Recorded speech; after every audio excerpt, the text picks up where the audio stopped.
Hi, everyone. Thanks for joining us. I think we'll wait another minute to give people a little extra time to get logged in, and then we'll get started.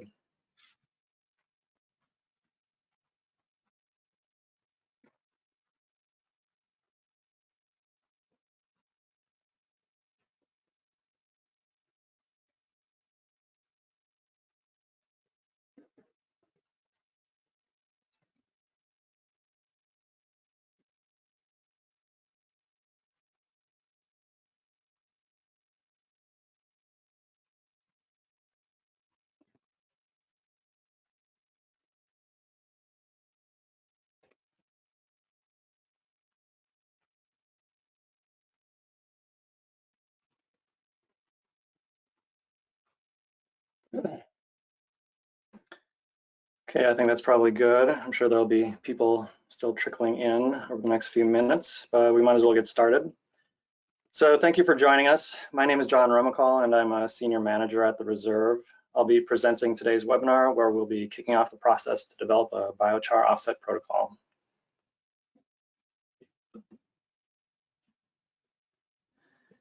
Just to start out with a few housekeeping notes, all attendees are going to be in listen-only mode. If you have any questions, you can submit them in the questions box in the GoToWebinar dialog. We'll try to make sure there's some time at the end to answer questions. And if we don't get to all the questions, we'll try to follow up with you via email for any that we're not able to answer during the webinar. But just please keep in mind that the focus of today is the protocol development process rather than what can or maybe even should be included in the protocol. So if you're able to keep your questions focused on the process for the time being, I'd appreciate it. And then lastly, the slides and a recording of the presentation will be posted on the Reserve's website on the Biochar protocol webpage.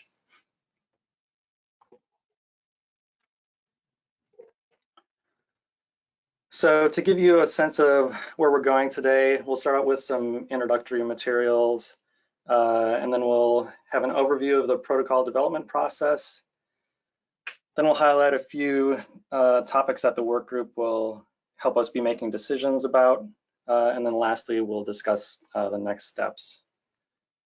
And now I'd like to ask Craig Ebert, the Reserve's president, to provide a brief introduction to the Reserve. Thanks, John, and thanks all of you for attending today. This public kickoff of the development of our biochar protocol version 1.0 is a critical next step in the fight against the climate crisis.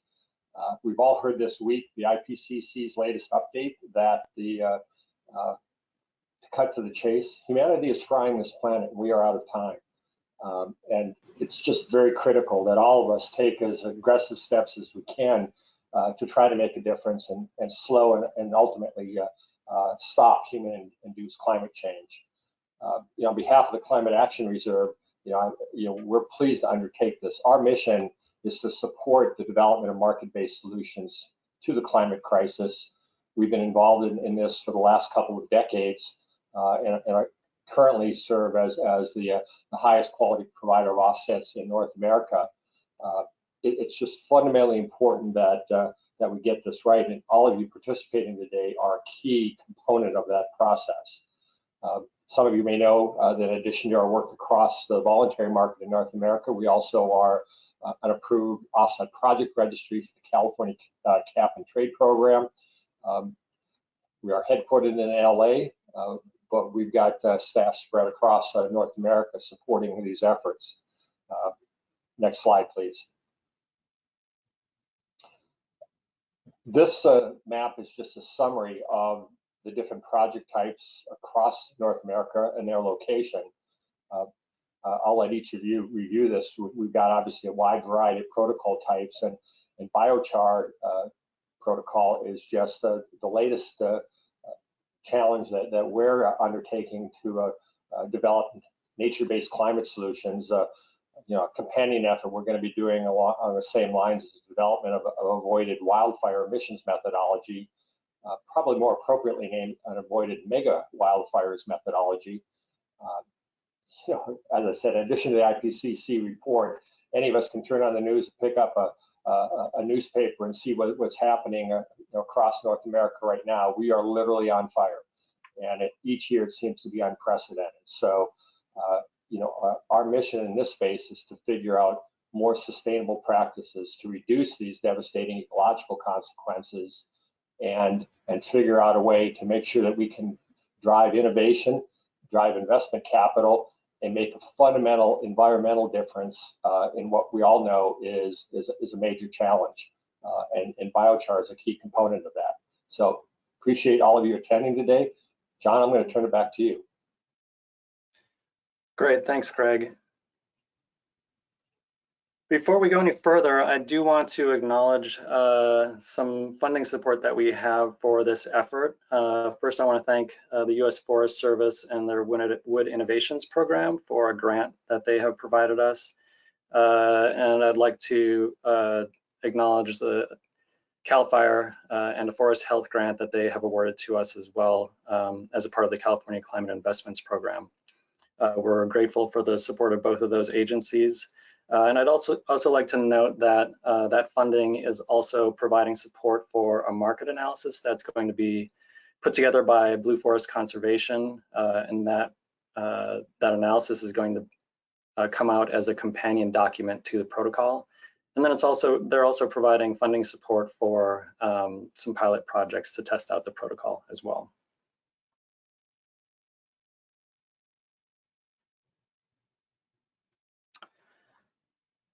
So now just to get into a little background around how we and why we are looking at biochar. And it's really a number of reasons. There's been a long recognition of biochar's ability to sequester carbon for a really long time, and it provides numerous co-benefits, particularly when it's amended to soils. Additionally, its production can help address resource management concerns related to the sources of biomass used, including by reducing the risk of wildfire. Ongoing research around biochar has led to greater scientific certainty around its longevity, but because biochar costs still remain high, there may be further incentives needed to really increase the production and use of biochar. So the question is, can revenue from carbon offsets provide the necessary incentive to facilitate large-scale increases in biochar production and use?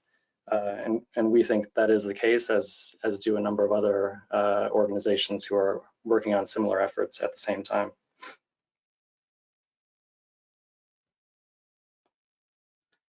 So what are we talking about when we're talking about biochar production and use? First, we're talking about feedstocks, or the biomass that's used to produce biochar. Most commonly waste biomass that typically doesn't have other productive uses, though there are certainly other sources of biomass that can be used to produce biochar. Different production technologies are also used to create biochar, ranging from dedicated biochar production facilities to equipment that can be brought out to the field to produce biochar at or near the feedstock source. And then lastly, we're talking about end uses, and there are a number of end uses for biochar, with soil applications leading the way, but there are other innovative uses emerging as well. And what among all of this will end up as being eligible under our protocol remains to be seen, but that's the whole purpose of today's webinar, is to kick off that process and start setting up a work group that will help us to decide that. So next, I do want to provide a brief overview of the process and the anticipated timeline for the development of the protocol. And that starts with this kickoff meeting today, and that'll lead directly into the formation of the work group over the course of the next month. Then we get into the drafting of the protocol and the work group process, which that'll involve a series of meetings and reviews of draft material. And then coming out of that, we'll have a public comment period during which we'll provide a draft of the protocol to gather broader stakeholder feedback. Then following any revisions coming out of the public comment process, we'll produce a final version of the protocol to propose to the Reserve's Board of Directors for adoption. We see this process overall taking somewhere between 9 to 11 months, though if necessary, we can and will slow the process down if we're running into significant hurdles.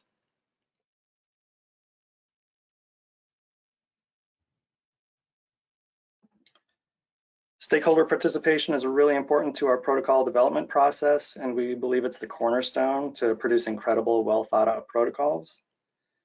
So to help achieve that, we strive to have diverse representation from a variety of sectors on our work groups. Anyone that's interested in participating in the work group can submit a statement of interest form, which is available at the website listed here, and it's also in the handouts section of the GoToWebinar dialogue that you should be able to download from. And just to note that the statements of interest are due August 27th, so a couple of weeks from now. Anyone applying to be on the work group should be willing to commit to 2 to 3 full work group meetings, as well as reviews of protocol drafts. They should be familiar with relevant aspects of biochar production and use processes, and they should have a good understanding of carbon project accounting. To speak a little more to the work group process, reserve staff will seek feedback on specific elements of the protocol during development, including during regular workgroup meetings and by providing draft language for review. We'll then take that feedback under advisement as we make revisions to the protocol. Workgroup members will be expected to review and provide feedback on proposed protocol elements via workgroup meetings, as well as via written comments.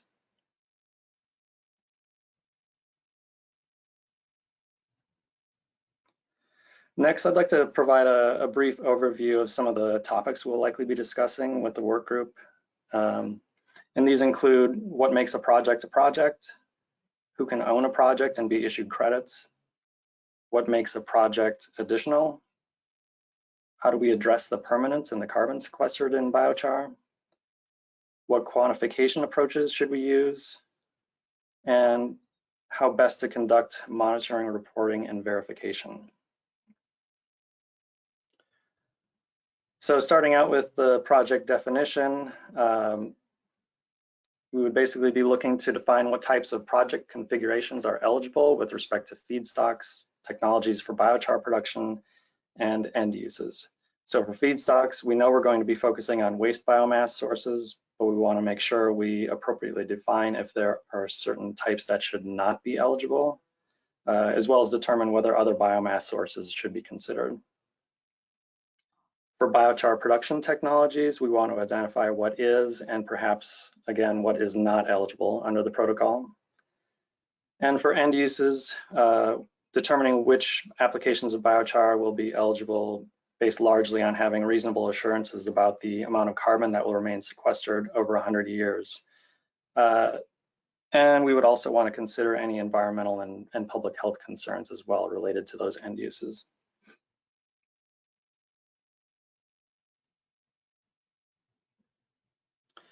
For project ownership, we're basically asking the question, who has the right to be issued credits?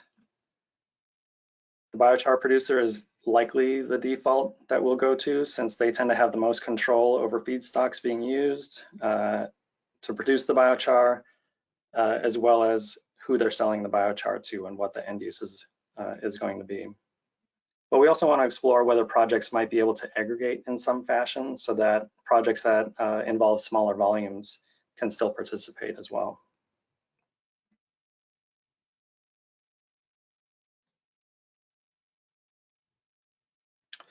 For additionality, the focus is crediting only for actions that go above and beyond what would have otherwise occurred under business as usual conditions.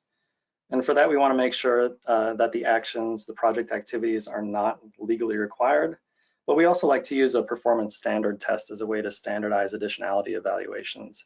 And the key question that we'll likely look at for this is whether waste biomass is typically used for biochar production or for any productive use, really.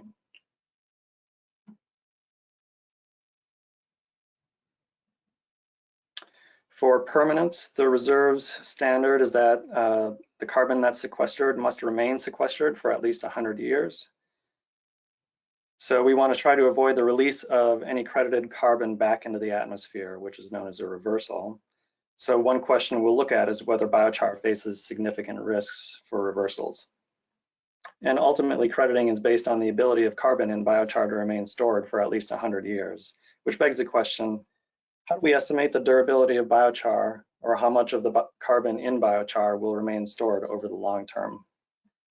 And that brings us to quantification. So for this, a few things I would emphasize here are that in addition to determining what requirements we might incorporate for estimating how much carbon will remain stored in biochar permanently, determining appropriate baselines and quantification of those baselines is also a critical issue that will be discussed with the work group. I'd also note that one thing we like to do at the reserve is to provide as much standardization as possible with our protocols, including developing quantification tools that can help streamline both project development and verification. And we'll look to do the same with this protocol. One particular issue that we're interested in exploring with the work group, however, around quantification, is whether the science has advanced enough to reasonably and conservatively quantify the climate benefits of biochar related to nitrous oxide and methane in relation to soil emissions, as well as potentially for other biochar applications such as amendments to compost production or livestock feed.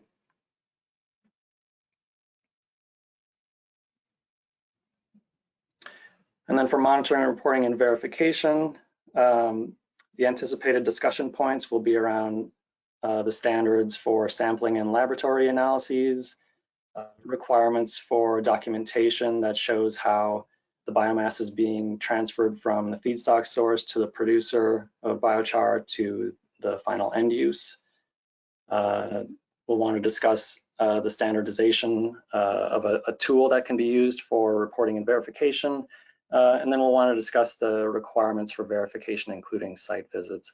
And one question that we want to bring to the work group as well is whether we can take advantage of existing certification programs that are out there that perhaps address some of the concerns that we have as a part of our protocol. And if we can use those certification programs that biochar producers are already using to demonstrate that they have attained and achieved the eligibility requirements that are in our protocol.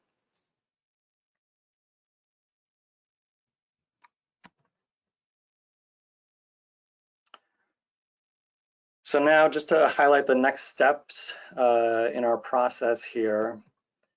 Again, this just shows the overall process and a slightly more detailed look at the timeline that we're looking at. So we have today with the public kickoff meeting, the statements of interest again are due for work group participation on August 27th. Then we'll be looking to form the work group in early September, and we'll start drafting, the staff at the reserve will start drafting the protocol, and that will take place in the first few months of the process. And during that time, we will have the first work group meeting likely in late September, and then we will have a second work group meeting probably in November or December. And then as needed, we might have a third work group meeting as well, likely in January.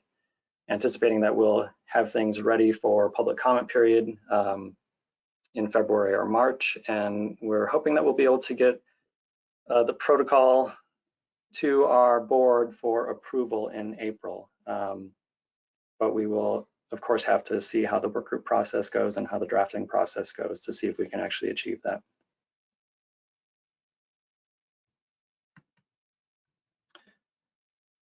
So for anyone who is interested in participating in this process, if you want to be on the work group, again, please submit your statement of interest by August 27th. Again, you can download a copy of that form in the handouts section of the GoToWebinar dialog here, or you can access it on the Biochar protocol webpage on the reserve's website.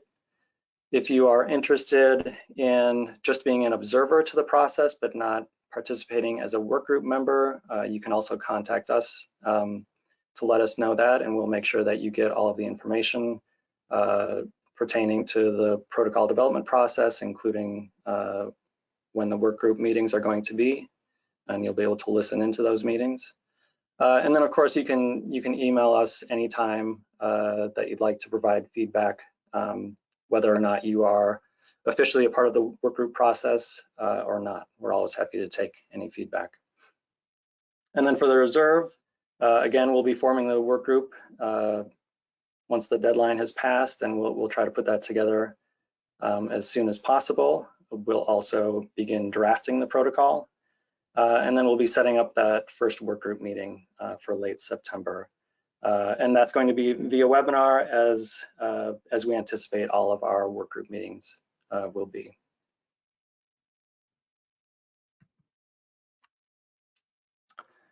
And so that wraps up all the information we have to provide today. Here's some contact information. If you need to reach out for whatever reason, please feel free to do so. At this point, we can take any questions that there might be that have been submitted in the question box. And let me open that up.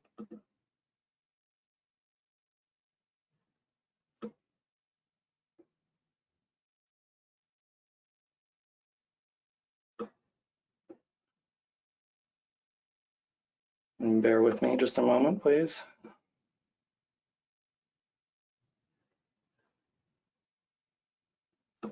So there's a question about whether we are aware of the CAPCOA, the California Air Pollution Control Officers Association's biochar protocol.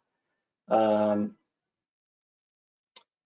the California Air Resources Board's review and ultimate decision to not approve it. Yes, that is something that we are aware of, along with a variety of other biochar offset protocols that are out there, whether in use or not in use currently. And those are materials that we will be considering as a part of this whole process. And we have spoken with Bruce Springsteen from Placer County, who is heavily involved with the development of the CAPCOA protocol, and have kind of talked through some of the issues around why the Air Resources Board ultimately decided not to approve it. And we feel like those concerns have been able to be addressed at this point.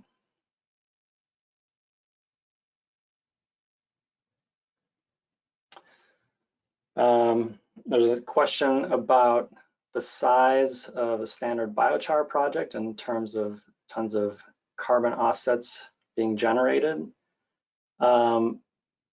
That's a good question. It kind of ultimately depends on a number of factors, including the verification costs and all the project development costs. But I would imagine that it's likely to be projects that are producing several thousands of tons of biochar annually would likely be the most viable. But that, again, remains to be seen.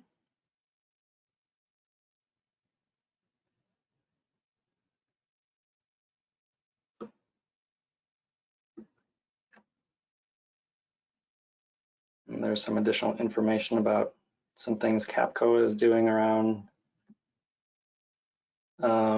production of biochar with the Sonoma Ecology Center. Thanks for providing that information.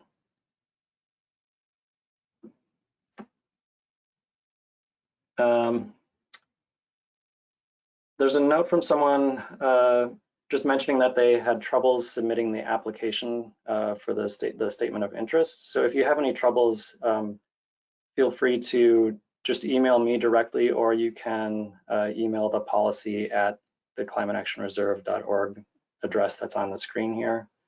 I'm not sure why that application submission didn't work, but if you do have any troubles, you can always just email us directly.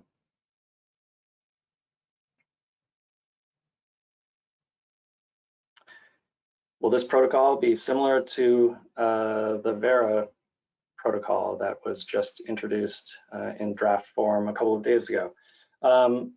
Good question. I would imagine there will be quite a few similarities. It seems like everyone who's working in this space is kind of coalescing around a lot of similar ideas and ways to quantify things and eligibility. So I imagine it would be fairly similar. I would note, though, that our focus is likely to be on the United States and possibly Canada as well, in terms of having similar baselines and additionality. And that, again, we like to really focus in on having standardized approaches and having standardized tools that projects can use to help streamline their reporting and verification and quantification processes. So that I would note as being one likely significant difference between what we're producing and what's being produced for Vera. What's the expected size of the work group? And it looks like Heather from the reserve already responded to this, but just to reiterate verbally, that we're expecting it will likely be around 20 members. But we'll have to see what the total interest is and just evaluate things as we go. But I would imagine it will likely be around 20.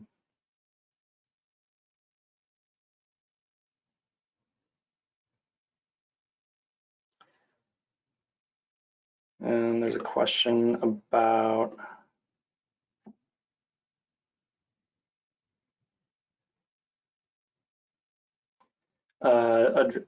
whether we'll be able to address biodiversity or community concerns. And that's certainly something that we look at for all of our protocols, is making sure we have environmental and social safeguards. So that is something that we will look at in particular. I think, as I mentioned before, we certainly want to make sure that any biochar that's produced and put out for some sort of end use is an end use that is not going to have an adverse impact on the environment, whether that's just what is contained in the biochar that's actually produced or how it's applied in the end. So I think that addresses those concerns, and we'll be looking at that with the work group.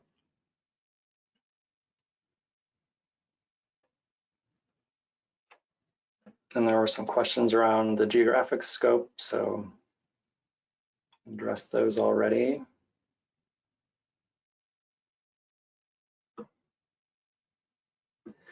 Has there been any consideration of short rotation forest management for feedstock supply?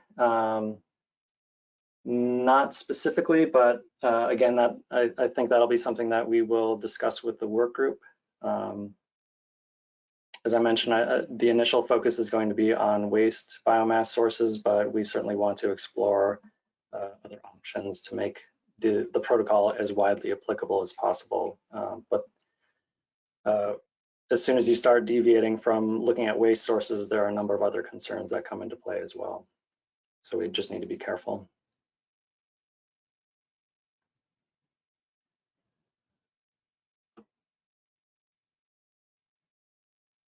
There's a question around where the recording of the webinar will be posted, and just to reiterate again verbally that it will be posted on our biochar protocol webpage on the reserve's website.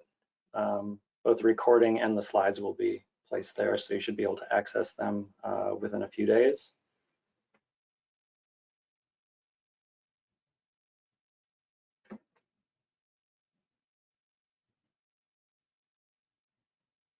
And then there's a question about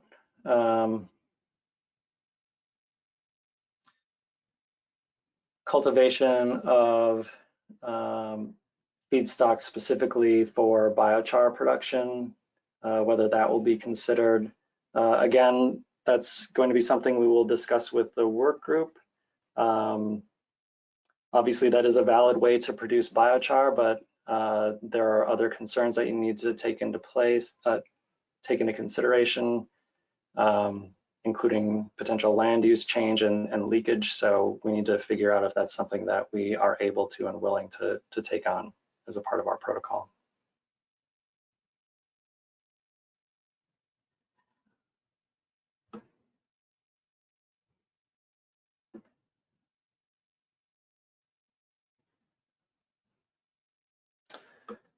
And there's a question around aggregation, if that's going to be an option for biochar projects similar to grassland and soil enrichment projects under the reserve. And yes, we are hoping that aggregation will be an option.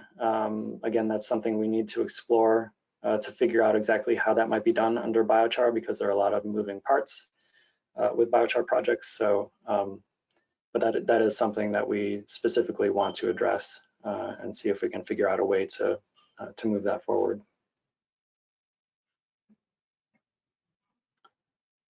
There's a question around whether the protocol will include biochar produced from sewage sludge. Again, it's unclear if feedstocks like that will be included. That's something that we will discuss with the work group in terms of the merits of including that type of feedstock and what kind of concerns there might be. So that's something that we will be discussing in the coming months. Will these credits have an expiration date? To my knowledge, there would not be an expiration date associated with the credits. There might be less value in the market for vintages that haven't been, for credits that haven't been used if they've been issued a long time ago, but otherwise they should not have an expiration date.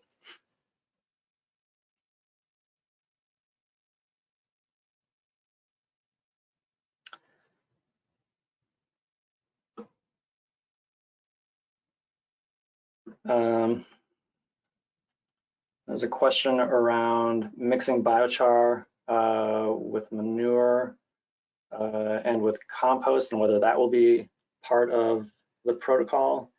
And as I mentioned, that is something that I'd like to explore with the work group, because we know that is a desired use for biochar.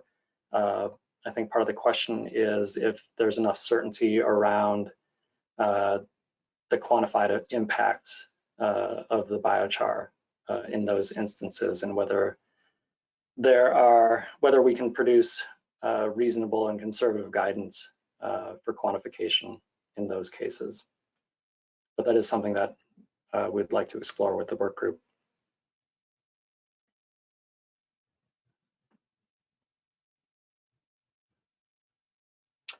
There's a question around including end use, including energy use as a possible end use. Again,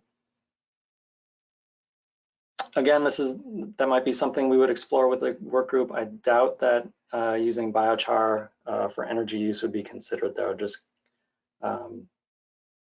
considering how other programs have treated it, other protocols, as well as what you're really comparing that end use to as an alternative under the baseline case.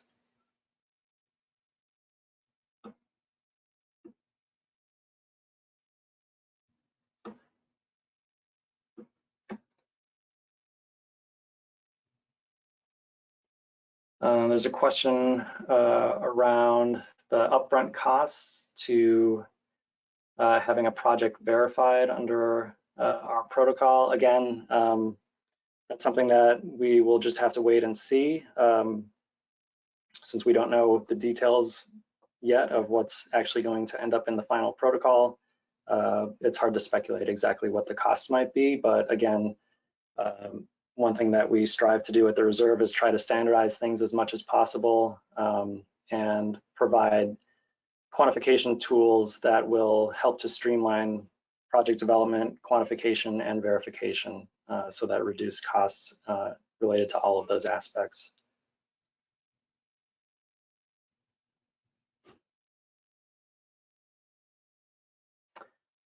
There's a question around considering soil carbon gains in ag lands if biochar is used as a soil amendment.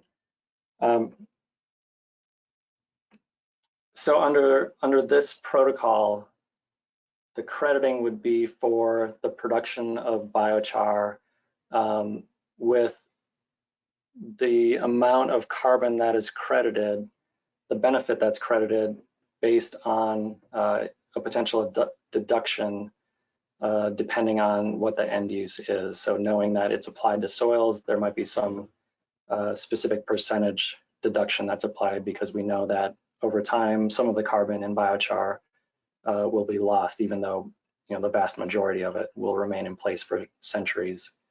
But if you're looking for crediting for the carbon increases on ag land that would be credited to a farmer, the most likely place for that to happen would be under our soil enrichment protocol, in which case we need to make sure that any biochar that's being applied to a soil enrichment project has not already been credited under our biochar protocol, so there'd be an issue of double counting between the two protocols and projects.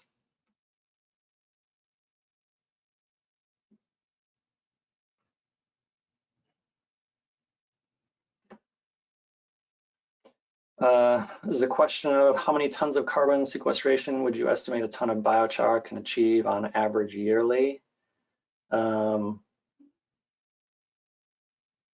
not sure if I am understanding that question quite correctly, but just to provide a rough estimate of credit yield from what we've seen elsewhere, it's likely that we're looking at somewhere between 2 and 3 tons or 2 and 3 credits, tons of CO2e credited for each ton of biochar that's produced. But again, that will of course depend on the final protocol that we have developed and the quantification of it.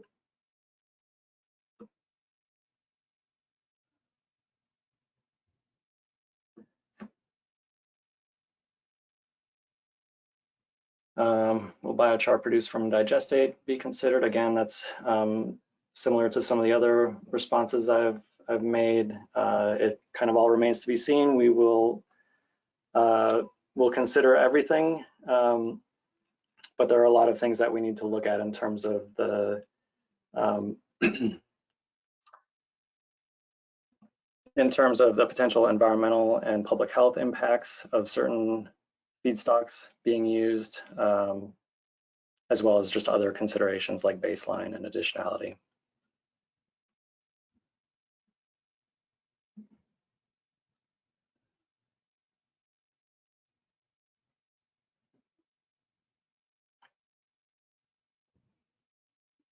A question, will the protocol include a specification that defines what is considered biochar and what is not?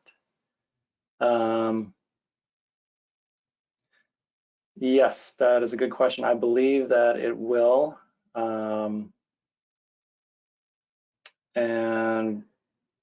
yeah, we'll have to think carefully about how we do that, but I believe that we will have a definition that kind of more specifically defines what exactly is considered biochar.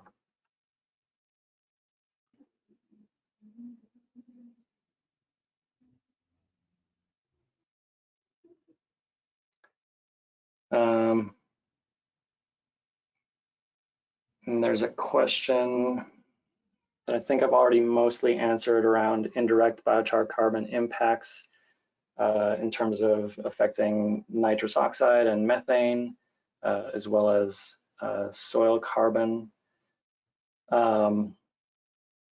So as I've mentioned before, those are things that we want to consider, whether or not the science is there yet to allow us to include that in the quantification and the scope of the protocol remains to be seen. But that's one thing that I want to engage the work group around to see if that is something that we can potentially include in our protocol.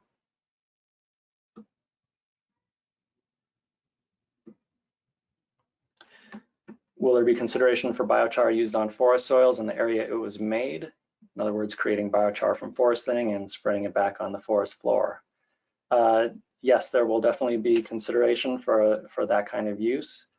And in fact, that's one particular use that the Forest Service and CAL FIRE are both interested in, because they are, of course, trying to accelerate the amount of action that's taking place to reduce fuels in forests in the U.S. And spraying them back spraying biochar that's produced on site back onto the forest floor can help kind of streamline that process. So that is something that we do want to consider for our protocol.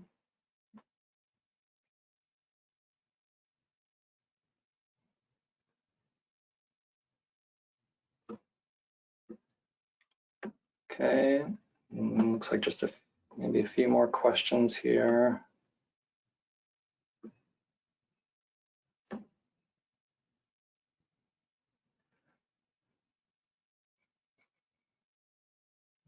There's a question around air emissions controls and standards that will be required for projects to qualify for offsets, and if detailed emissions tests will be mandatory, as well as air quality permits being mandatory.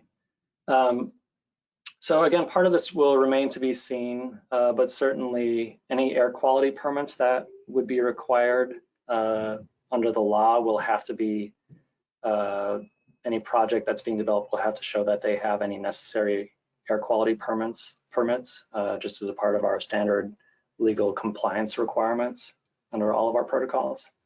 As far as the actual emissions controls and demonstrating them, yeah, those are details that we'll work out as we develop the protocol.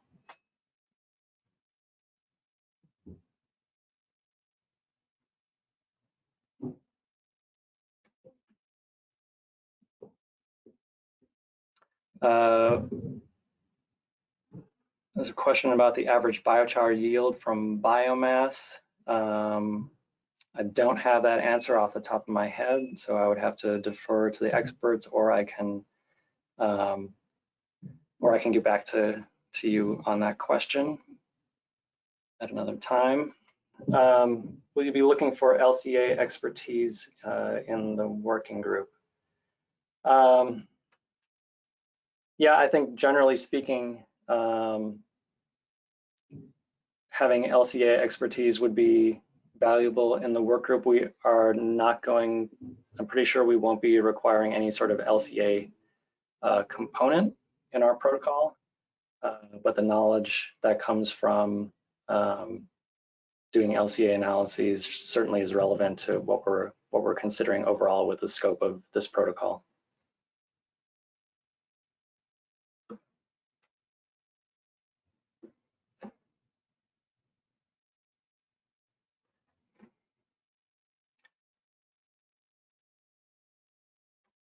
It's a question about whether the credits that are issued will go to the producer or to the party who purchases the biochar from the producer.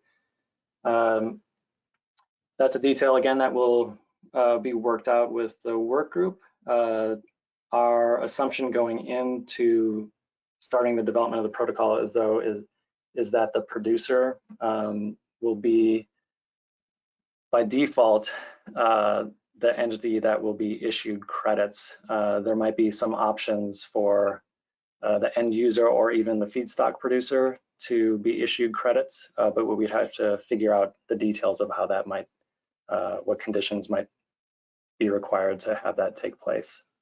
And part of the thinking around having the producer being the default for being issued the credits is because they are able to determine where they're getting their feedstocks from and track it, as well as determine and track where their biochar is being sold.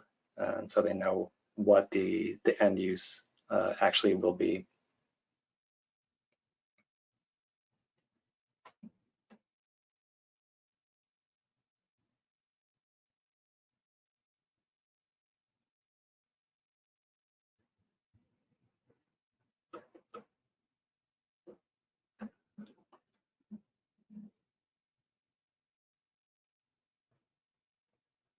And then it looks like the last question that we have is around whether there's a protocol to consider compost emissions abatement, or would it be in this protocol, or if there's not a place for it at this time. Again, that's something that we do want to consider under this protocol, but whether or not we're able to include it ultimately is going to depend on the discussions with the work group. And then one more question that just came in. Might the protocol include capturing pyrolysis glue gases, or flue gases? Or is there another protocol for that? I don't know that that would be included in the scope of this protocol. Yeah, but I also don't know that I'm familiar enough with what exactly you're referring to be able to comment, but again, we'll be looking at the system in total and figure out what the scope of the protocol will include in terms of the gases and the sources, sinks, and reservoirs for any greenhouse gases that will be included.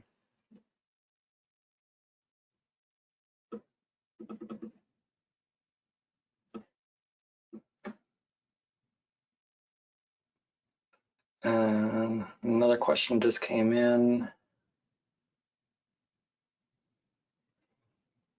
Oh, it was in response to another question earlier, sorry. Okay, so it looks like that is it for the questions today. Again, if you have any further questions going forward, please feel free to email me directly at the address on the screen, or you can email our general policy address, also shown on the screen at the moment. Otherwise, thank you all for attending. Really appreciate your interest in our biochar protocol and the development of it. And we look forward to receiving statements of interest from you and any other contact about this protocol in the future. So thank you, and enjoy the rest of your day.